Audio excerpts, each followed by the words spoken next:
दोस्तों, रोज़ की तरह लिखने ब्लॉग में सबका हार्दिक स्वागत है। सबके मंगल मोक्ष की कामना के साथ दोस्तों, बड़ों को मेरा नमस्कार, छोटों को मेरा आशीर्वाद।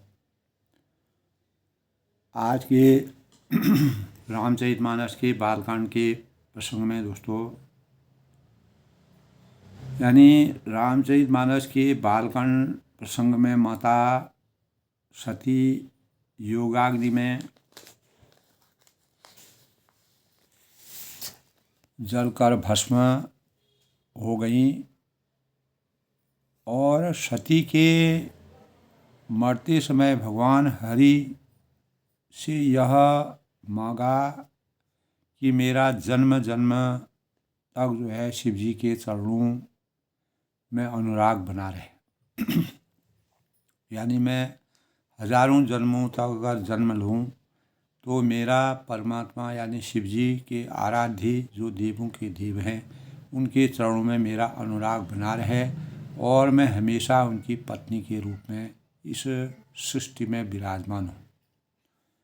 तो यह कामना उनके अंतर मन की बातें थी।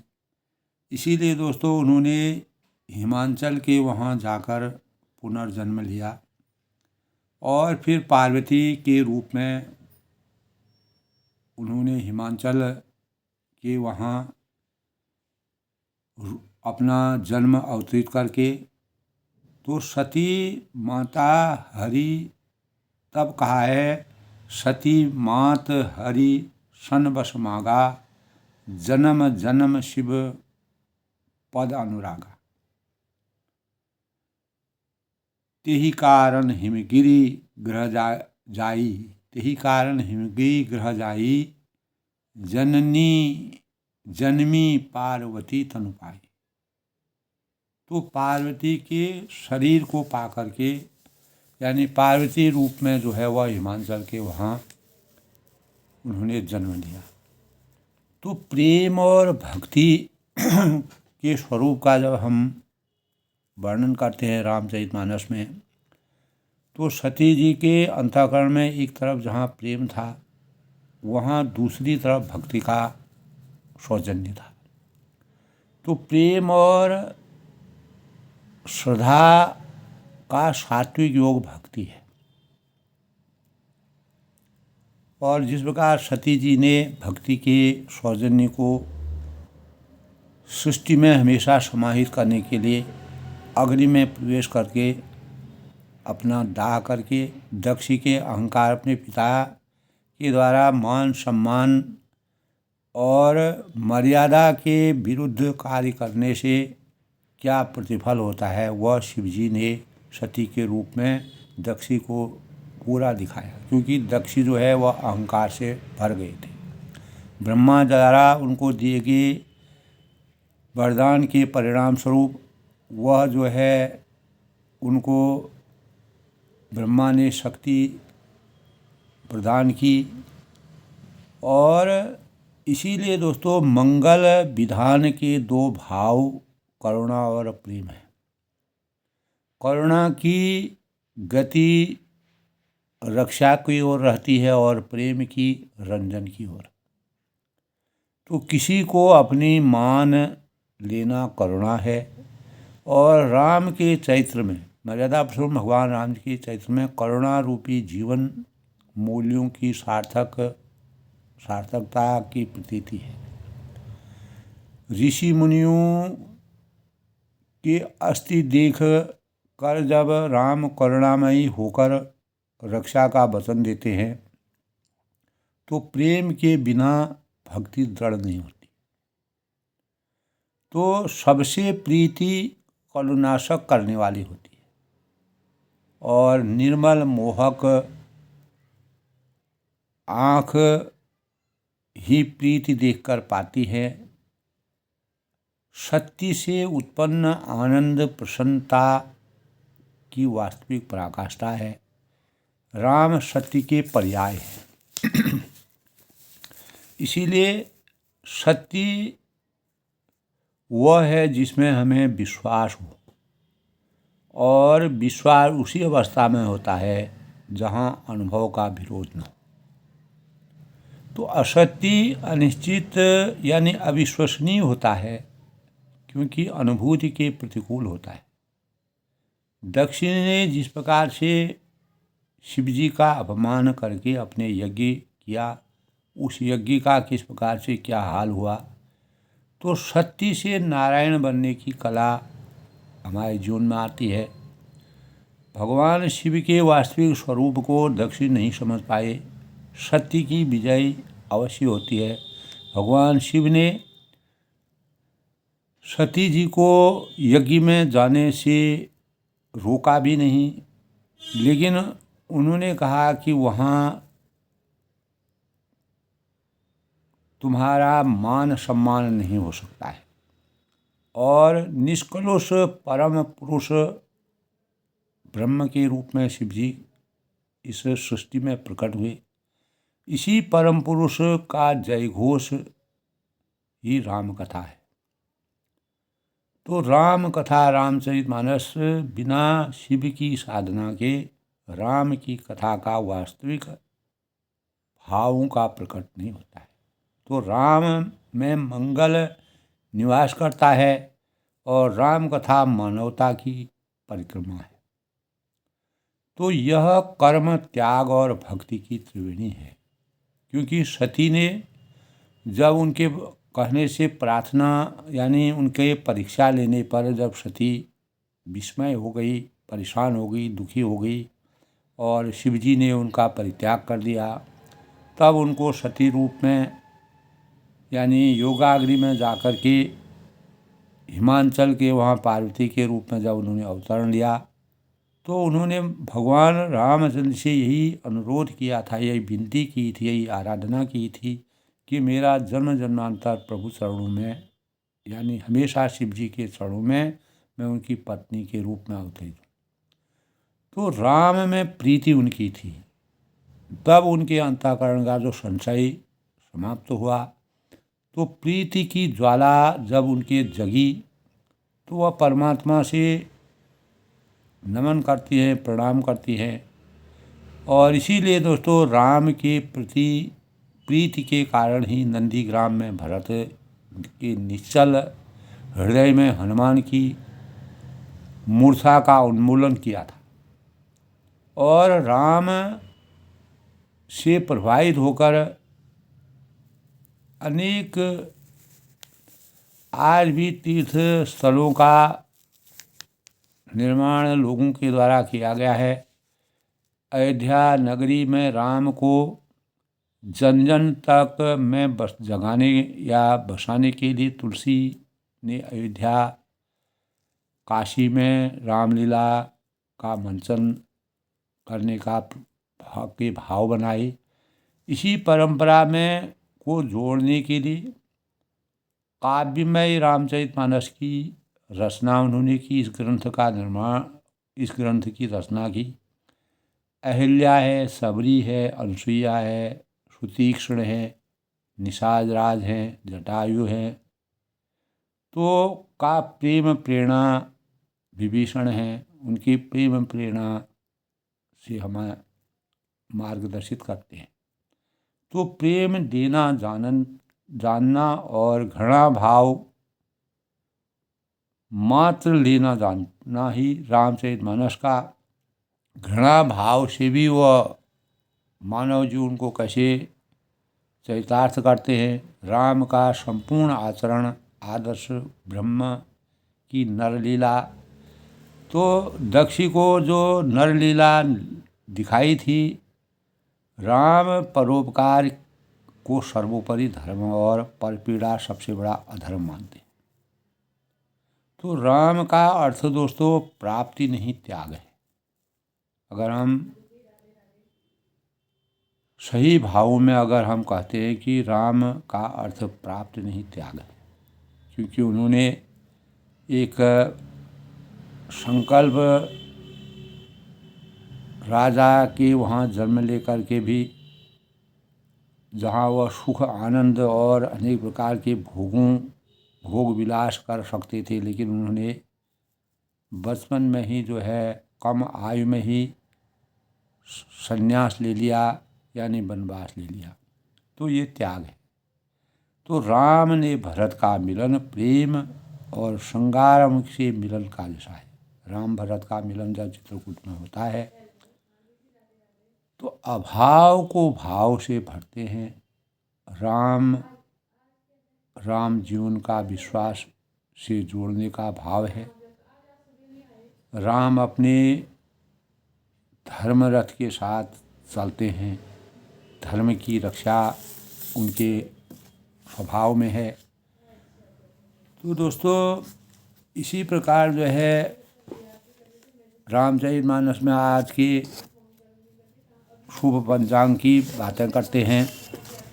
आज का पंचांग दोस्तों 6 दिसंबर 2024 मार्गशीर्ष माह की शुक्ल पक्ष की पंचमी तिथि आज है। 12:07 तक पंचमी तिथि। उसके बाद षष्ठी तिथि का शुभारंभ हो जाएगा। शुक्रवार का दिन सूर्य और वृश्चिक राशि में ध्रुव योग का संयोग 10:42 तक। उसके बाद व्याघ्यात योग कर्ण बालव 12:08 बाद में कौलव 11:39 तक तैतिल। इस प्रकार आज शुभ फलदायक दिन माना गया है। स्वर्ण नक्षत्र का योग है और चंद्रमा आज मकर राशि में रहेंगे। और आज के शुभ मुहूर्त की बात करें तो आज का अभिजीत मुहूर्त 11:56 से 12:39 तक। अमृतकाल आज 6:59 से 8:33 तक। ब्रह्म मुहूर्त आज का 5:23 से 6:11 तक। राहु काल आज 10:54 से 12:12 तक। सूर्योदय आज दोस्तों 7 बजे होगा और सूर्यास्त जो है 5:24 तक होगा। इस प्रकार रामचरितमानस शुक्रवार का दिन है और शुक्रवार की प्रकृति दोस्तों मृदु होती है। यह दिन एक ओर जहाँ माँ लक्ष्मी की पूजा ध्यान स्तुति करने का है, वहीं दूसरी ओर माँ काली का शुभ दिन आज माना गया है। और यही दिन दोस्तों दैत्यों के गुरु शंकराचार्य का दिन भी माना गया है। इस दिन लक्ष्मी माता और काली मैया का पूजा ध्यान स्तुति करके माँ का आशीर्वाद प्राप्त करके जीवन में लाभ और शुभता का संचार होता है। मनोवांछित फलों का द्योतक शुक्रवार को माँ संतोषी का पूजन भी करना चाहिए। 9 माह तक अगर कोई अपनी मनोकामनाओं को पूर्ण करने के लिए माँ संतोषी का व्रत रखते हैं तो अवश्य ही फल की प्राप्ति होती है। खुशियों के सूचक के रूप में यह दिन शुक्र प्रेम की देवी का स्वरूप है और शुक्र ग्रह यश मान सम्मान और मजबूत आचार विचार का स्वरूप है। हमारे जीवन में मजबूती प्रदान करने के लिए इसीलिए शुक्रवार को सफ़ेद चीज़ों का दान करना और सफ़ेद चीज़ों से दूध है, दही है, बतासे है, सफ़ेद चीज़ों का दान करना और सफ़ेद चीज़ों से माँ का पूजन करना चाहिए। और सौंदर्य में निखार आता है। वैभव विलास का दिन यह माना जाता है। तो ऐश्वर्य कीर्ति धन दौलत प्राप्ति का यह दिन शुक्रवार का स्वामी शुक्र है दोस्तों। शुक्रवार की राशि कुंभ कहलाती है। शुक्र को प्रबल करने का मंत्र है ओम द्रांग द्रिंग सह शुक्राय नमः। इसका जाप करना चाहिए 108 बार। सफ़ेद कपड़े पहनने चाहिए। सफ़ेद वस्त्रों का दान करना शुभ माना गया है। इस दिन स्वच्छता शारीरिक रूप से और आंतरिक रूप से स्वच्छता के भावों का संचार करना और जो भी दीनहीन हैं, गरीब हैं और ज़रूरतमंद लोग हैं उनको दान करना चाहिए, पुण्य करना चाहिए। किसी प्रकार के अनुचित बातों या अनुचित व्यवहार नहीं करना चाहिए, सबके साथ सौहार्द के साथ पेश आना चाहिए, क्योंकि माँ का आशीर्वाद तभी प्राप्त होता है। इस दिन किसी से किसी प्रकार का उधार लेना देना वर्जित माना गया है। माँ लक्ष्मी का पूजन, व्रत, आराधना, वैभव लक्ष्मी से धन प्राप्ति व परेशानियों से हमारे जीवन में छुटकारा मिलता है। अभद्र भाषा का प्रयोग करना कभी नहीं चाहिए। खट्टी चीज़ों का सेवन शुक्रवार को ना करें तो अच्छा है दोस्तों। और लक्ष्मी व शुक्र देवता और वैभव की प्रतीक के रूप में माँ दुर्गा और लक्ष्मी माता का पूजन किया जाता है। आज रामचरितमानस दोस्तों सती माता के जीवन और भगवान शिव जी के साथ उनका जो लगाव था, तो शिव जी बहुत प्रकार से कहकर जब सती को उन्होंने सब बता दिया, किंतु सती किसी प्रकार से नहीं रुकी। तब त्रिपुरारी महादेव ने अपने मुख्य गणों को साथ लेकर उनको विदा कर दिया, यानी दक्ष के यज्ञ के लिए। तो पिता भवन जब गई भवानी, दक्ष त्रास काहु न सन्मानी, सादर भले मिली माता भगिन मिली बहुत मुस्काता। यानी पिता के भवन में प्रत्येक पुत्री का योगदान होता है, पिता के माता पिता और अपने परिवार से स्नेह होता है। तो भवानी जब पिता दक्ष के घर पहुंची, तब दक्ष के डर के मारे किसी ने उनकी आवाभगत नहीं की। दक्ष ने सबको बताया था कि सती की आवाभगत नहीं करनी है, केवल एक माता भले ही आदर से मिली, माँ का स्नेह होता है। कल के प्रसंग की बात है दोस्तों, मैंने बहुत बहनें उनसे मुस्कुराती हैं, उनको लज्जित करती हैं, तो दक्ष तो उनकी कुछ कुशल तक नहीं पूछी और सती जी को देखकर उल्टे उनके सारे अंग जल उठे। यानी वह इतना उनसे क्रोध करते थे, क्योंकि सती भगवान शिव से प्रेम करती थी। शिव निरंकारी थी, उनका स्वरूप विचित्र था, वह भगवान शिव को नहीं पहचान सके। तब सती ने जाकर यज्ञ देखा तो वहाँ कहीं शिव जी का भाग नहीं था। तब शिव जी ने जो कहा था वह उनकी समझ में आया और स्वामी का अपमान समझकर सती का हृदय जल उठा और पिछला पति परित्याग का दुख उनके हृदय में उतना ही व्यापा था।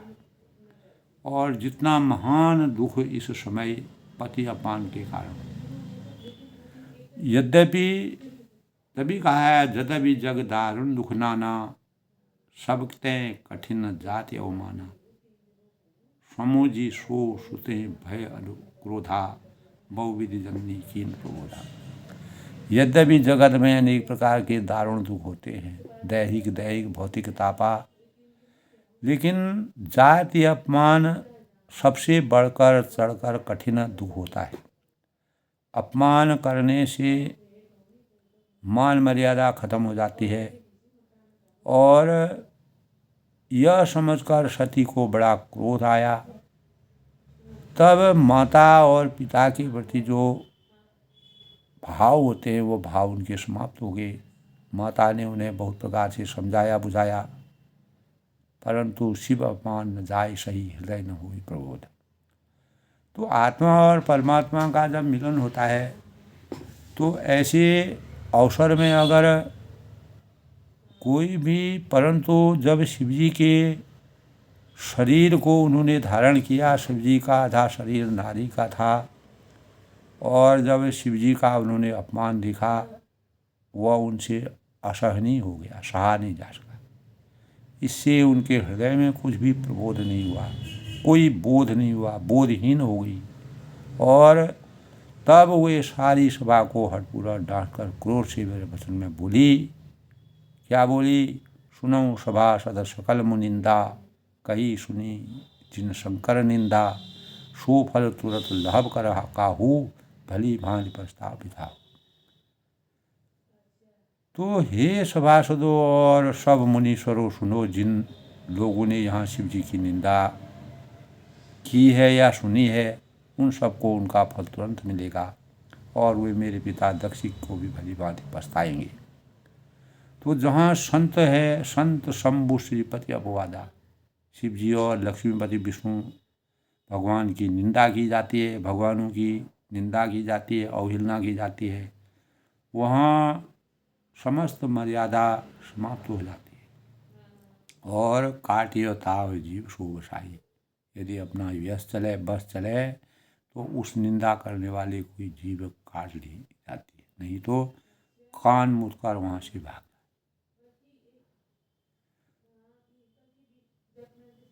तो त्रिपुर दैत्य को मारने वाले भगवान महेश्वर संपूर्ण जगत की आत्मा है। जब इस सृष्टि में कुछ नहीं था, मात्र शिव ही सृष्टि पर थे और उन्होंने ही रात दिन ब्रह्मा की शक्ति प्राप्त करके उन्होंने रात दिन का संचार किया। और जगत पिता सबका हित करने वाले मेरा मंद बुद्धि जो पिता हैं, वो भगवान शिव को नहीं समझ पाए, उनकी निंदा करते हैं। मेरा यह शरीर यानी दक्षी के वीर से उत्पन्न हुआ है, यद्यपि मैं दक्षी के वीर से मैंने जन्म लिया है, इसीलिए चंद्रमा को ललाट पर धारण करने वाले जो वृषकेतु भगवान शिव हैं, को हृदय में धारण करके मैं इस शरीर को तुरंत ही त्याग दूंगी। तो ऐसा कहकर सती ने योगाग्नि में प्रवेश अपना शरीर भस्म कर दिया और सारी यज्ञशाला में हाहाकार मच गया। सती का मरण सुनकर जब शिव जी ने सती का मरण सुना, सती मरण सुनी शंभुगनो लगे करण मख भी सीख, जय विधंस विलोक प्रभु इच्छा के नमः। तब जब सती का, तो शिव जी की माया के परिणाम स्वरूप ही दक्षी के यज्ञ में विध्वंस हुआ। मुनीश्वर भृगु ने दक्षी उसकी रक्षा की। तो समाचार सब शंकर पाए, वीर भट्ट करि कोप पठाए, यज्ञ विध्वंस जाय तिनकी ना, सकल सुनन विधिवत फल दीना। तो आज के प्रसंग में दोस्तों यह है कि सती जी ने जिस प्रकार से अपने देह को समाप्त करके योगाग्नि में प्रवेश किया और दक्ष के यज्ञ को विध्वंस कराया, तो ये सब समाचार शिव जी को मिले।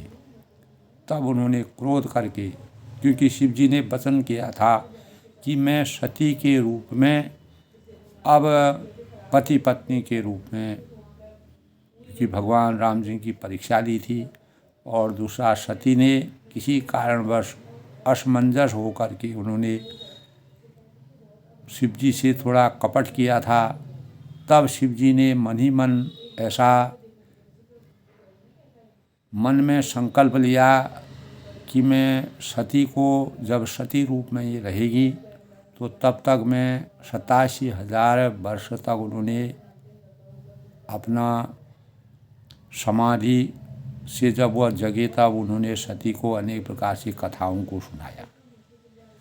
तब सती के योगाग्नि में प्रवेश करके भस्म होने का समाचार शिव जी को प्राप्त हुआ। वीरभद्र करि को पठाए, तब उन्होंने क्रोध करके वीरभद्र को भेजा और यज्ञ विध्वंस जाय जिनकी ना, उन्होंने वहाँ जाकर यज्ञ विध्वंस कर डाला और सकल सुनन विधिवत फल दिया और सब देवताओं को यथोचित फल दिया, दंड दिया। जिनकी भी उसमें इस प्रकार की रचना थी, इस प्रकार के भाव थे, उन सबको उन्होंने दंडित किया। तो भय जग विदित दक्ष गति सोई, जसि कछु सम्मुख गए होई, यह इतिहास सकल जग जानी, ताते मैं संक्षेप बखानी। तब दक्ष की जगत प्रसिद्ध वही गति हुई जो शिवद्रोही की हुआ करती है। तो यह इतिहास दोस्तों सारा संसार जानता है, इसीलिए संक्षेप में तुलसीदास जी ने इसका वर्णन किया है।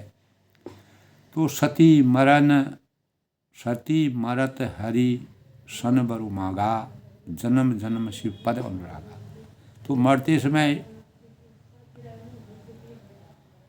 प्रारंभ में भी मैंने बताया था दोस्तों कि सती ने मरते समय भगवान हरि से यही वर मांगा कि मेरा जन्म जन्मांतर में शिव जी के चरणों में अनुराग रहे। ते कारण हिमगिरि घर जाई, इसीलिए वह हिमांचल के घर जाकर पार्वती के शरीर के रूप में उन्हें पुनर्जन्म लिया। तो जब ते उमा शैल ग्रह जाई, सकल सिद्धि संपत्ति छाई। जब से उमा हिमांचल के घर में जन्मी, तब से वहाँ सारी सिद्धियाँ और संपत्तियाँ छा गईं। अपार निधि अष्ट सिद्धि नौ निधि के दाता, तो संपत्तियों का विराजमान हो गई। और जहाँ तहाँ मुनि ने सुआश्रम कीने, मुनियों ने जहाँ जहाँ सुंदर आश्रम बना लिए और हिमांचल से उनको उचित स्थान दिए। हिमांचल ने सबका सम्मान किया क्योंकि उनके वहाँ पुत्री का जन्म हुआ था। सदा सुमन फल सहित स्वभाव, दुम नव नाना जाति, प्रगति सुंदर शैल वन परो, मुनि आकर बहुभांति। तब उस समय उस सुंदर पर्वत पर बहुत प्रकार के नए नए वृक्ष सदा यानी पुण्य फलों से युक्त, फलों से झुका हुआ या फलों से फलित लदा हुआ, लदे हुए जो फल युक्त पेड़ थे, वहाँ बहुत तरह की प्रकट सुंदर शैलमणि आकर बहुभांति बहुत तरह की मणियों और खाने प्रकट हो गए। तो पूरा परिवर्तन हो गया। तो सरिता सब पुनीत जल बही, खग मुग मधु सुभी रवे। तब प्रकृति की छटा का वर्णन तुलसीदास ने किया है कि हिमांचल के वहाँ पुत्री के जन्म होने के बाद सारी नदियों में पवित्र जल बहता, पशु है, पक्षी है, भ्रमर है, सभी सुख और आनंद के साथ रहने लगे। और सहज वयोर सब जीवन त्यागा, और सब जीवों से अपना स्वाभाविक और छोड़ दिया और पर्वत पर सभी परस्पर प्रेम करते। तो सोह शैल गिरजागर आए, जिम जनु राज भगत कह पाए। नित नूतन मंगल घतासु, ब्रह्मादि गावें। यानी पार्वती जी के घर आ जाने से, हिमांचल के वहाँ जब पार्वती जी ने जन्म लिया तो पर्वत ऐसे शोभायमान हो गई जैसे राम भक्ति को पाकर भक्ति शोभायमान होता है। तो उस पर्वतराज के घर नित्य नए नए मंगल उत्सवों का उत्सव होने लगे, और जिसका ब्रह्मा विष्णु महेश सब उनकी प्रशंसा करने लगे। देवलोक में अनेक प्रकार से यश गान होने लगा। तब नारद जी सभी तीनों लोकों की बातों को जानने वाले नारद मुनि अपार ज्ञानी थे, और समाचार एक जगह से दूसरी जगह प्रसारित करना उनका कार्य था। जिस प्रकार आजकल समाचारों को प्रसार और अनेक प्रकार के नए साधन बन गए कि उसमें नारद ही ऐसे थे जो समाचारों को एक जगह से दूसरी जगह पहुंचाते थे। तो नारद समाचार सब पाए। जब नारद मुनि को सभी समाचार प्राप्त हुए तो कौतुक ही गिरिगे सिधाए। तो कौतुक से वे हिमांचल के घर पधारे। यानी अत्यंत कुशल यानी प्रसन्न होकर के वे हिमांचल के घर गए। सूचना को प्राप्त करके शैल राज बड़ आदर की ना। तब पर्वतराज हिमांचल ने उनका बड़ा आदर किया, सम्मान किया, और चरण उनके धोकर के शैलराज बड़ा आदर की ना, पद पखार बड़े आसन देने, उनके चरण धोकर के। दोस्तों, हमारी मर्यादा आदिकाल से हमारे हिंदू धर्म में या हमारे शास्त्रों की मर्यादा रही है कि कोई भी व्यक्ति अगर हमारे वहाँ प्रवेश करता है, आता है तो उसका मान सम्मान करते हैं, बैठाते हैं, उनका आदर सत्कार करते हैं। तो ये संस्कार धीरे धीरे कमियां आ रही हैं, लेकिन हमारे आस्था और मर्यादित संस्कार यही है जो नारद जी को हिमांचल जी ने उनके चरण धो करके, उनका मान सम्मान करके, आदर के साथ उनको बैठाया और आसन दे करके उनका स्वागत किया। तब वह कहते हैं कि नारी सहित मुनिपद सिरनावा, चरण सलिल सब भवन सिरावा। फिर अपनी स्त्री सहित मुनि के चरणों में सिर नवाया, आशीर्वाद प्राप्त किया और उनके चरणों को सारे घर में, चरणों का जो पानी था, जो जल था, उसको पूरे घर में पवित्र करवाने के लिए, क्योंकि ऋषि मुनियों के चरणों को इतना सम्मान दिया जाता था, मान मर्यादा थी, पवित्रता थी, उनके भावों में, उनके विचारों में पवित्रता थी। निज सौभाग्य बहुत गिर बैठना। तब हिमांचल ने अपने सौभाग्य की बहुत प्रकार से बखान किया कि मेरा सौभाग्य है कि इतने बड़े मुनि मेरे घर पधारे हैं और मुझे आज उनकी सेवा करने का मौका, अवसर मिला है। और तब सुता बोल मेली मुनि चरणा, तब पुत्री को बुलाकर मुनि के चरणों में उन्होंने डाल दिया कि पुत्री जो पार्वती जो है, सती के रूप में जिन्होंने अपने शरीर को त्यागा था, वह शरीर पुनर्जन्म लेकर के पार्वती हिमांचल के वहाँ अवतरित हुई। तो मुनि के चरणों में उनको डाल दिया, उनका आशीर्वाद प्राप्त किया। तो आज भी दोस्तों इस प्रकार की परंपरा हमारे संस्कारों में विद्यमान है। तो त्रिकालज्ञ सर्वज्ञ तुम्हों, गति सर्वत्र तुम्हारी। तब उन्होंने नारद जी से कहा कि हे नारद मुनि जी, आप त्रिकालज्ञ और सर्वज्ञ हैं, तीनों कालों की जानने वाले हैं और सब विधि विधान, सभी चीज़ आपको अच्छी प्रकार मालूम है। तुम गति सर्वत्र तुम्हारी, कहूँ सुधा के दोष गुणों, आपकी सर्वत्र पहुँच है, अतः आप हृदय में विचार कर कन्या के दोष गुण कहिए। क्योंकि नारद जी ज्योतिष जानते थे, गुण दोषों को जानते थे, भविष्य के बारे में जानते थे। तो उन्होंने भविष्य में इस पुत्री का जीवन कैसा होगा, क्या गुण है, क्या दोष है, उसके बारे में पूरा जो विचार आज किया जाता है, तो वही विचार नारद मुनि ने के लिए उन्होंने याचना की। कहा मुनि बिहसी गूढ़ मधुबानी, सुता तुम्हारे सकल गुण हानि। तब नारद जी ने जब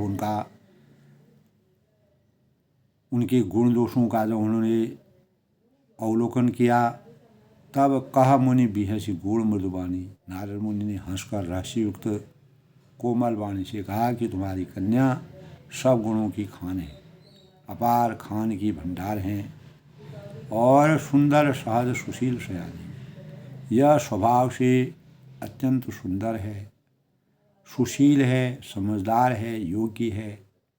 उमा, अंबिका और भवानी इनके नाम होने चाहिए, या इनका नाम उमा हो, अंबिका हो या भवानी हो, इस नाम से इनको जाना जाएगा।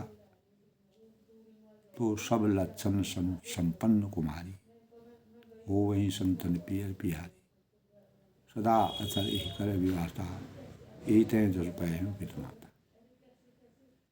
तो कन्या जो है सब सुलक्षणों से संपन्न है, नारद जी ने हिमांचल जी को बताया। और हो यही संतन यही प्यारा, और यह अपने पति को सदा प्यारी होगी, जन्म जन्मांतर तक, मतलब यह अपने पति की प्यारी होगी। सदा अचल यही कर विवासा, इसका सुहाग सदा अचल रहेगा, अटल रहेगा, और इससे माता पिता यश पाएंगे, कीर्ति पाएंगे, मान सम्मान पाएंगे। तो ऐसे भावों से नारद जी ने जब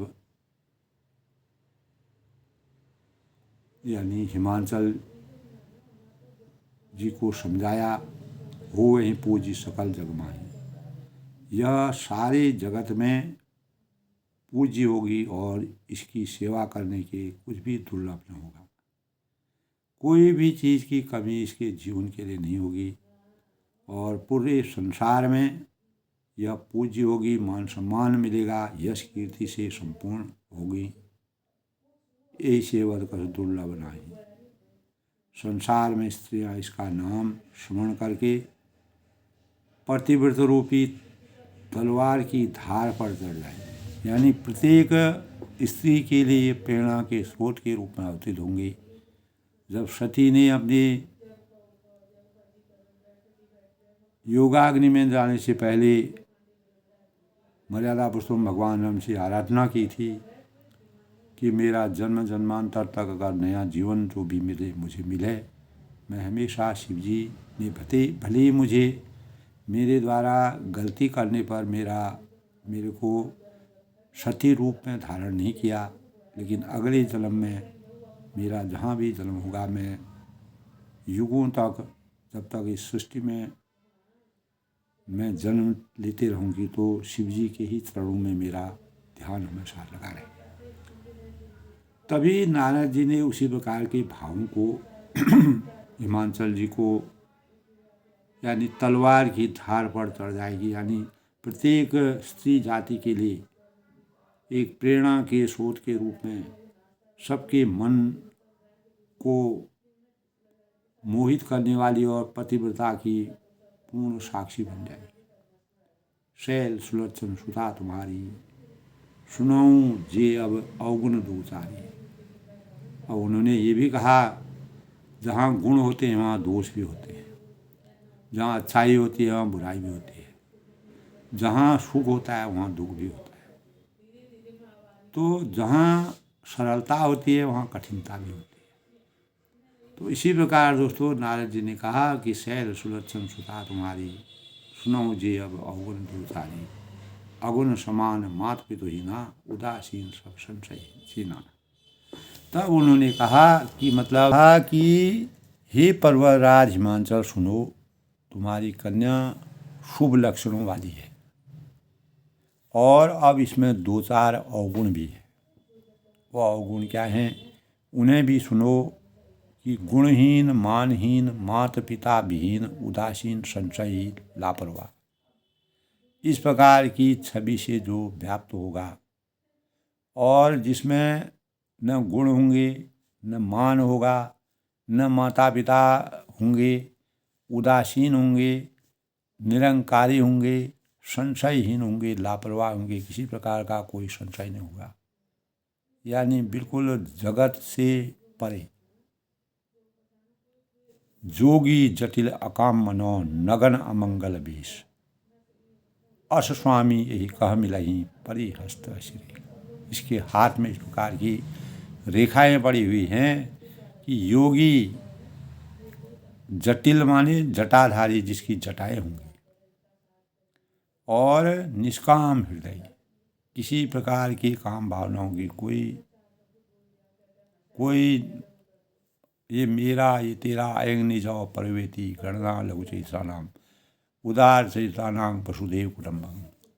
लोक कल्याण के लिए जब भगवान शिव जी ने देवताओं की रक्षा करने के लिए, देवताओं को विजय प्राप्त करने के समुद्र मंथन के समय विषपान किया था, हजारों विषधर सर्प जिनके गले की हार थी और जो हमेशा भांग धतूरा जितनी भी संसार की बुराइयां हैं उनको अपने ऊपर धारण करने वाले और अपने सुंदर ज्ञान से, अपने भावों से, अपने विश्व रूप और सृष्टि के जो मानक हैं, ऐसे अवतारी मन नगन अमंगल वेशा, नंगा और अमंगल वेश वाला होगा, वस्त्र धारण नहीं करेंगे, निमित्त वस्त्र इनके रहेंगे, ऐसा पति इसको मिलेगा और इसके हाथ में अस स्वामी यही कह मिलही, ऐसा स्वामी इसको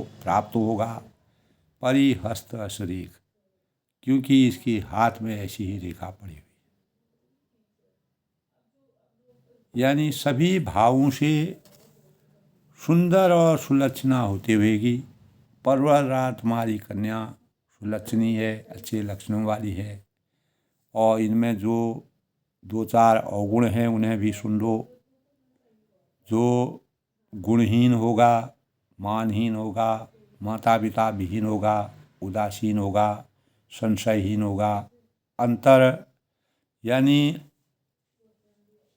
निरंकारी होगा, जिसको कोई जीन दुनिया यानी सांसारिक और सबको वर देने वाले सुर असुर दोनों को समान रूप से वर देने का योगदान भगवान शिव ने सभी प्रकार के लोगों की मान मर्यादा को, जैसे उनका जीवन था परमात्मा के रूप में जो अवतरित हुए, तो उसी प्रकार के भावों का नारद जी ने वर्णन किया। तो इस प्रकार में दोस्तों मुनिवर आप यानी तब हिमांचल ने अपने अंतःकरण में सोचा कि तब नारद जी ने पार्वती के सुलक्षणों को के भावों का मान सम्मान किया। अपने पति को हमेशा ये प्यारी होगी, इनका सुहाग सदा अटल रहेगा और इनसे माता पिता यश पाएंगे, सारे जगत में पूज्य होंगी और इनका सेवा करने में कुछ भी दुर्लभ नहीं होगा, कोई भी चीज़ की कमी नहीं होगी। और संसार में स्त्रियाँ इसका नाम स्मरण करके और अपने जीवन को पतिव्रताधारी बनेंगी और इनसे लोग प्रेरणा के रूप में मानवता। तो तब ही परवरा तुम्हारी कन्या सुलक्षणी है, सुंदर लक्षणों वाली है, उसमें दो चार अवगुण हैं, वही अवगुणों ने बताया कि शिव जी योगी हैं और जटाधारी हैं, निष्काम हृदय के हैं और नंगे यानी वह हमेशा भस्म धारण करते थे। अभी भी उनकी जो मूर्तियाँ मिलती हैं, शिव जी ने अंतोगत्वा समाधि प्राप्त की। अमंगल वेश वाले हैं, उनका न आदि है न अंत है, ऐसा पति इनको मिलेगा। इसके हाथ में ऐसी रेखा दिखती है। इस प्रकार के भावों से हिमांचल को नारद जी ने गणना करके पार्वती के जो हिमांचल के वहाँ जन्म लिया था जिस रूप में, तो भगवान शिव ही वही स्वरूप थे। पार्वती तो अपने अंतःकरण में समझ गई कि वही शिव जी मुझे मिलेंगे, उन्हीं से मेरा विवाह होगा। यद्यपि उनके माता पिता मना करते हैं, लेकिन पार्वती के अंतःकरण में पुनर्जन्म का ध्यान आता है। तो भगवान की जब शक्ति होती है तभी शिव जी का स्वरूप उन्होंने अपने अंतःकरण में मनन किया। इसी के परिणाम स्वरूप उनको योगी जटाधारी निष्काम हृदय वाले नंगे यानी जो निमित्त मात्र वस्त्र पहनते हैं, अमंगल वेश वाले अनोखे वेश हैं, अनेक प्रकार की मालाओं को सर्पों को धारण किए हुए, भस्म को जटाएं जिनकी हैं, ऐसा पति को प्राप्त करने वाली पार्वती को अपने अंतःकरण में अपार हर्ष की अनुभूति हुई। इसके हाथ में ऐसी रेखा बनी है, नारद जी ने कहा। तो अब आज के प्रसंग में दोस्तों, सती जी जब पार्वती जी के रूप में अवतरित हुई, उनके गुण दोषों का जिस प्रकार से वर्णन किया, वह प्रत्येक नारी के लिए, स्त्री के लिए, नारी जाति के लिए प्रेरणा के रूप में, अगर हमारे मन वचन और कर्म तो अगर सत्य निष्ठा से अवतरित होते हैं, हम कोई भी संकल्प लेते हैं, अगर सत्य निष्ठा से वह संकल्प जो है युगों युगों तक उस संकल्प में शक्ति रहती है और वही हमारे जीवन में होता है। जिस प्रकार सती जी का जीवन पार्वती जी के रूप में अवतरित होकर के हिमांचल के वहाँ अपार परिवर्तन हुआ, सुख की अनुभूति हुई और खुशी का वातावरण हुआ। तो नारद जी के द्वारा उनके गुण दोषों का वर्णन करने पर आगे क्या होता है दोस्तों, प्रसंग कल होगा। अपनी वाणी को विराम देते हुए सबके मंगल भोज की कामना करता हूँ। इसी प्रकार रामचरितमानस का अनुसरण करते रहें और हमें रामचरितमानस से अपार ज्ञान की अनुभूति होती है। हमारा हृदय प्रसन्न होता है। अनेक प्रकार की दुख और पीड़ाओं अज्ञान से हम ज्ञान की पराकाष्ठा में आते हैं। परमात्मा की आस्था श्रद्धा भावों का संचार होता है। तो मानव जीवन में हम अनेक प्रकार के दुखों से, कष्टों से, संकटों से मुक्ति पा करके अपने भौतिक जीवन को संयम से यापन करने में, जीवन को सुंदर भावों से सजाने का कार्य करते हैं। यही प्रेरणा हमको रामचरितमानस से मिलती है। सब लोग सुखी रहें, खुश रहें। मर्यादा पुरुषोत्तम भगवान राम जी का आशीर्वाद सभी पर बना रहे। जय श्री राम।